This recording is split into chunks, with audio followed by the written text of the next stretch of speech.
चलो चैप्टर 8 सुनना अच्छे से। राइट एंगल ट्रायंगल के लिए है ये, ठीक है। इसकी सारी प्रॉपर्टीज़ राइट एंगल ट्रायंगल में ही लगती हैं, बाकी किसी भी ट्रायंगल के लिए ट्रिग्नोमेट्री बनी ही नहीं है, ठीक है। ट्रिग्नोमेट्री है ना, ट्रिग्नोमेट्री है ट्रायंगल के लिए। ट्रायंगल में सिर्फ इकलौता राइट एंगल ट्रायंगल के लिए, ठीक है। राइट एंगल ट्रायंगल में क्या होता है, एक एंगल राइट, ठीक है, उसके सामने की साइड को क्या बोलते हैं, हाइपरटेनियस, HYPOTENUS, हाइपोटेनस। ये क्या होता है, परपेंडिकुलर, परपेंडिकुलर, और ये होता है, ठीक है। पहली चीज़ ये तीन चीज़ें पता होनी चाहिए। इसको अपन डायरेक्ट लिखेंगे H, इसको P और इसको, क्लियर हो गया। यहाँ पे एक एंगल होता है थीटा, क्या होता है। अब एक चीज़ यहाँ पे देखना, जब कोई भी क्वेश्चन सॉल्व करेंगे, जहाँ पे भी ये एंगल होगा वो साइड बेस कहला जाएगी। क्या कहलाएगी, बेस। ध्यान रखना यहाँ पे, जहाँ पे यदि ये यहाँ पे थीटा बना हुआ है तब फिर बेस क्या होगा, बोलो। जैसे ABC एक ट्रायंगल है, ABC, तो बेस अब क्या हो गया, BC। हाइपरटेनियस तो चेंज होगा नहीं, हाइपरटेनियस चेंज नहीं होगा। अच्छा, सारे क्वेश्चन के लिए बता रहे हैं, हाइपरटेनियस कभी भी चेंज नहीं होता। जो भी राइट एंगल होगा उसके जस्ट सामने की साइड क्या होती है, हाइपरटेनियस। क्लियर हो गया।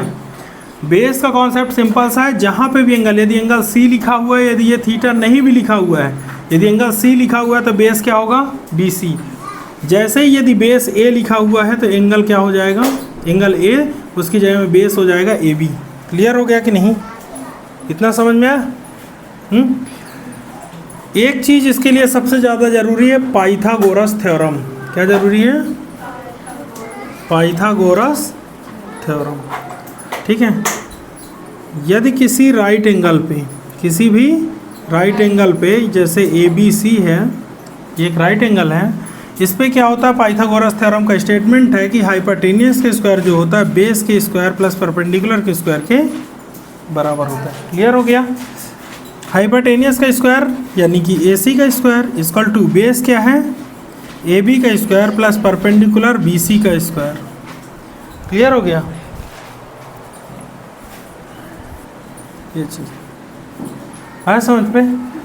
इससे क्या होगा, इससे होगा ये कि हमें दो साइड पता रहेंगी और तीसरी साइड आसानी से निकल आएगी। क्लियर हो गया। दो साइड पता रहेंगी कोई भी, चाहे तो बेस और परपेंडिकुलर पता रहे तो हाइपरटेनियस नहीं रहेगी, कोई भी एक साइड पता नहीं रहेगी, उसको अपन को निकाल लेना है। क्लियर हो गया सारे क्वेश्चन पे। अब इसके बाद ये पूरे इसको वो करना, देखना इसमें क्या होता है, देखना, ठीक है। एक चीज़ इस पे है, इसकी ट्रिक बढ़िया है, PBP/HHB, किसी भी एंगल को निकालने की निंजा टेक्निक है ना। कोई भी एंगल अपन को यदि चाहिए होगा, साइन, कॉस, टेन, कॉट, सेक, केस, कॉसेक, ठीक है, साइन, कॉस, टेन, कॉट, सेक, कॉसेक, कोई भी एंगल हमें निकालना है, उसकी एक निंजा टेक्निक है ये, ठीक है। क्या, जब अपन देखना ये वैल्यू क्या है, P मतलब परपेंडिकुलर, H मतलब हाइपोटेनियस, इससे वैल्यू निकलेगी साइन थीटा की, किसकी, फिर B/H cos theta. Cos theta की वैल्यू कैसे निकालोगे, B/, फिर टेन थीटा की वैल्यू कैसे निकालोगे, P/B। याद हो गया। टेन का उल्टा क्या होता है, कॉट थीटा। क्या होता है, कॉट। कॉट की वैल्यू B/P, अब नीचे से उल्टा लिखेंगे, ठीक है, B/P। सेक की वैल्यू कैसे लिखेंगे, H/B, ठीक है। और कॉसेक की वैल्यू बोलो H/, याद हो गया।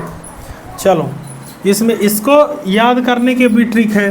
कभी कोई बहुत सारे हिंदी मीडियम के लड़के रटे रहते हैं, पाकिस्तान भूखा प्यासा, हिंदुस्तान हरा भरा, ठीक है। और वो इंग्लिश मीडियम वाले, उनको बेचारों को कोई ट्रिक नहीं मालूम, तो बोल देते हैं पंडित बद्री प्रसाद हरी हरी बोल, ठीक है। तो वो इंग्लिश मीडियम वालों के लिए सिंपल सा है कि भाई पंडित बद्री प्रसाद हरी हरी बोल। अब वो उनको और कुछ आता नहीं है, हम लोग थोड़ी बड़ा बना के लिखते हैं बढ़िया। पाकिस्तान में उनका वैसे गरीबों टाइप बोल देते हैं उसको, है ना। चलो यहाँ देखो, जब तुम्हें साइन थीटा की वैल्यू निकालनी होगी तो तुम लिखोगी क्या, P upon H. Cos theta की वैल्यू निकालनी होगी तो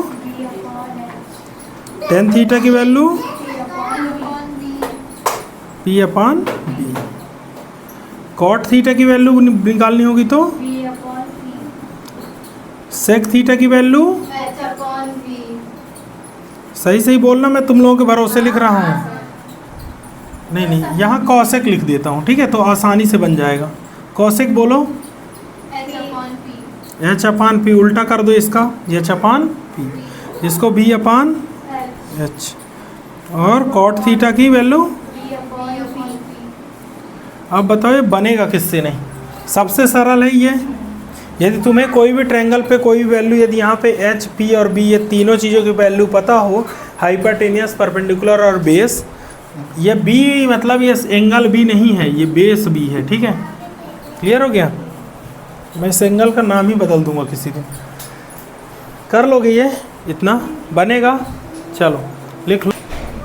एक क्रम याद करना, साइन का उल्टा कॉसेक, कॉस का उल्टा सेक, यहाँ पे भी कॉस, यहाँ पे सेक, यहाँ कॉट, यहाँ टी दिख रहा है, कॉट का उल्टा टेन।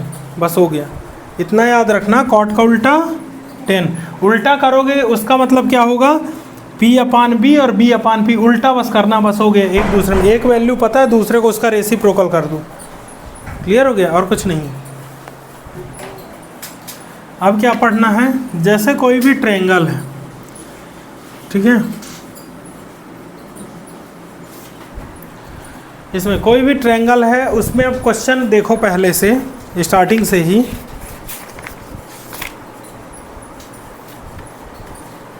जैसे 24 और 7, A B C, A B C, A B की वैल्यू दी है 24 और बी सी की वैल्यू 7 दी है, ठीक है। क्लियर है? पहले से ही पता है। हमें क्या नहीं पता, ए सी। क्या नहीं पता? A C in triangle A B C by Pythagoras theorem. Pythagoras theorem होता क्या है, हाइपोटेनियस का स्क्वायर इक्वल टू बेस का स्क्वायर प्लस परपेंडिकुलर का स्क्वायर। क्लियर हो गया? हाइपोटेनियस का स्क्वायर, हाइपोटेनियस की वैल्यू ए सी है, ए सी का स्क्वायर इक्वल टू बेस कितना है, प्लस ए बी 24 का स्क्वायर और ये 7 का, 576 प्लस 49 हो जाएगा 625। कितना हो जाएगा? ए सी की वैल्यू जो निकल के आएगी वो अंडर रूट ऑफ 625 आएगी, और ए सी की वैल्यू आ जाएगी 20।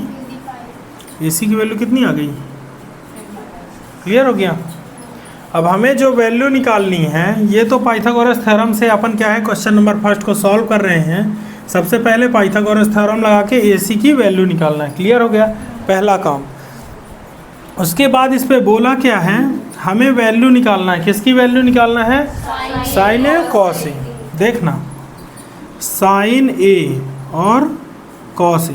सुनना, वैल्यू जब निकालेंगे, ए एंगल मतलब ये वाले एंगल की बात कर रहा, मतलब बेस क्या होगा, ए बी। बेस क्या होगा? फार्मूला सबसे पहले लिख लो, P B P upon H H B. किसी भी क्वेश्चन के ऊपर इस तरह से पहले बना लेना, नहीं तो जब बोर्ड में लिखोगी तो पीछे side, back side, rough seat में इस तरह से बना लेना पहले। साइन ए की वैल्यू क्या होती है बताओ? पी अपान परपेंडिकुलर अपान हाइपोटेनियस। परपेंडिकुलर की वैल्यू बताओ? बी सी, और hypotenuse A C, B C upon A सी। अभी मैं ये पी अपान एच लिखवा रहा हूँ, बाद में तुम इसे नहीं लिखोगे, बाद में ये चीज़ नहीं लिखोगे, बाद में तुम्हें ये पता चल जाएगा कि B C upon A C है, ठीक है। अभी जानने के लिए मैं लिखवा देता हूँ P upon H. B C की वैल्यू कितनी है? 7। ए सी की वैल्यू बनेगा, ये सरल है। कॉस थीटा, कॉस ए की वैल्यू निकालना क्या होगा? बी अपान एच। बेस कितना है? A B. हाइपोटेनियस ए सी कितना हो गया? 24 अपान 25। बताओ किससे नहीं बनेगा ये? बनेगा पक्का? क्लियर है? चलो यदि तुम्हें निकालने को बोला साइन सी, किसकी? अब बताओ बेस क्या हो गया? ये सी बेस क्या हो गया? ये जो बी सी वाली वैल्यू, ये क्या है? बेस। क्लियर हो गया? से बेस बदल गया। अब परपेंडिकुलर क्या हो गया? A B. साइन ए की वैल्यू क्या है? P upon H. परपेंडिकुलर क्या हो गया? A B upon A C. A B upon A C. A B की वैल्यू हो गई 24 अपान 25। और कॉस सी की वैल्यू जो होती है वो होती है बी अपान एच। बेस क्या है? Base B C upon A सी, यानी कि 7 अपान। क्लियर हो गया? सिर्फ एक ही चीज़ ध्यान देने वाली बात थी, क्या? इसकी वैल्यू। क्लियर हो गया? एक बार वैल्यू आ गई, उसके बाद बताओ किससे नहीं बनेगा ये? बंद करो।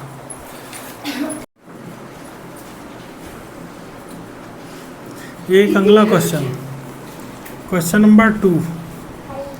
ठीक है, इसमें क्या दिया? 12 सेंटीमीटर। पी क्यू आर एक ट्रायंगल है, P Q are. 12 centimetre P Q की वैल्यू है, ठीक है। 13 पी आर की। पी आर की वैल्यू कितनी है? 13। हमें पता क्या नहीं है? Q R. क्या नहीं पता? क्यू आर कोड स्कैन कर लो। देखो यहाँ, in triangle P Q R by Pythagoras theorem. Pythagoras theorem. एक बात बताओ, इसमें क्या होता है? हाइपोटेनियस का square is equal to base का स्क्वायर प्लस परपेंडिकुलर का स्क्वायर। हाइपोटेनियस क्या है? पी आर का स्क्वायर इज इक्वल टू, बोलो, बेस क्यू आर का स्क्वायर प्लस क्यू का स्क्वायर। 13 का square is equal to Q R कितना है?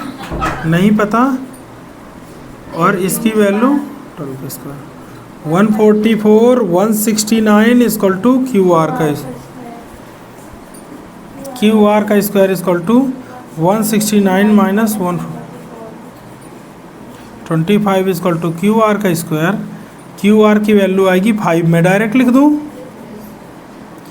क्यू आर की वैल्यू, ये यहाँ पे लिख देना। क्यू आर की वैल्यू आ गई 5, लिख दिया।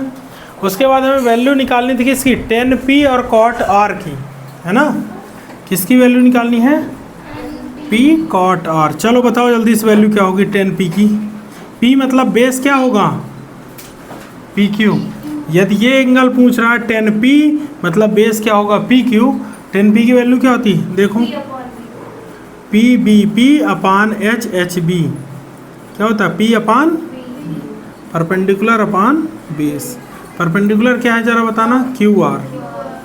डायरेक्ट मैं सीधे लिख देता हूँ। हाँ, 10p। p मतलब बेस हो गया, तो परपेंडिकुलर क्या हो गया? Q R. याद आया? Q R upon P Q, यानी कि 5 अपान 12। क्लियर हो गया? और कॉट आर की वैल्यू देखना। कॉट आर में मतलब बेस क्या हो गया? Q R. बोले था ना बेस बदल जाएगा, तो इसका क्या होता है? B upon P. बेस की वैल्यू बोलो Q R upon P Q, perpendicular P Q. देखना 5 अपान 12। हमें वैल्यू निकालना है 10p माइनस कॉट आर की।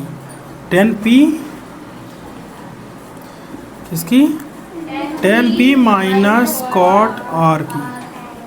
10p की वैल्यू 5 अपान 12 और कॉट आर की वैल्यू ये भी 5 अपान 12। 5 अपान 12 से 5 अपान 12 कट गया, क्या गया? 0। लिख लो। सारे क्वेश्चन बन जाएंगे या नहीं इस टाइप से? बोलो, है आसान?